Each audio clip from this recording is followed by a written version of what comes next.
in society, right? They go extremism all the time, and then they show the extreme versions of everything, right? Whether it be the Muslims are doing this, and it's like not all Muslim people, like they're not all at trying to blow things up and do all this extra stuff, right? There's a lot of peaceful people who are Muslims, so it's just like there's Christians out there that are freaking psychopaths, right? Or, like that's what he's saying, but it's like not everybody's on that type of time. Like some people actually just go to church, read the book, and just try to be closer to God. So I don't know. I just think we gotta be careful with trying to get caught up with too much of when the propaganda is getting pushed on us, and that's my opinion on it. But let's let him keep going. And I completely understand. Also, this is another thing about rationality that people lack, right? No one would describe me as empathetic, even though I would like to think I am, but nobody would describe me as empathetic. But I completely understand as a white Christian in the UK why you would feel threatened by Islam. I understand it. And when Muslims go, you don't have any reason to fear us. Well, he's in a grooming gang, you rape kids. Yo, you're racist.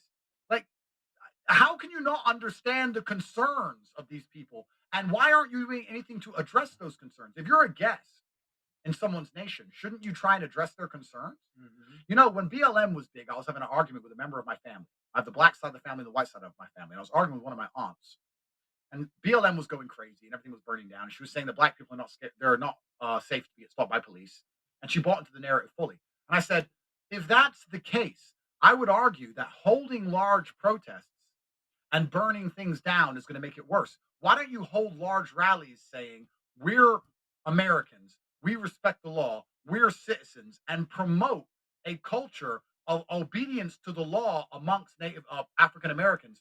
Wouldn't that fix the issue? I'm not saying that it's I don't know, man. I don't know about that. Martin Luther King went out, right? They tried that, like so. I don't know. Like I just think he partway right. Like I don't think they should have been burning things down, doing the vandalism. It's crazy, right? Looting stuff, but I just think, the only way things are gonna change is if we actually want them to change, and it can't just be like marching and stuff. I think they gotta do stuff behind the scenes, or they gotta do things and put laws in place, or like do things to make police not want to do that type of stuff, right? Well, granted, the guy did get 25 to life, I think, and for doing that, right? So yeah, so I think that's a start, right? And they got to keep going forward, but let's let them keep going. fair. She said, why should we have to do that?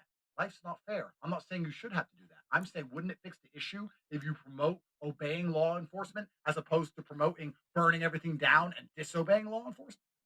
Like, there's this weird idea people have of why should I have to? That's not fair. Why should Muslims have to reassure?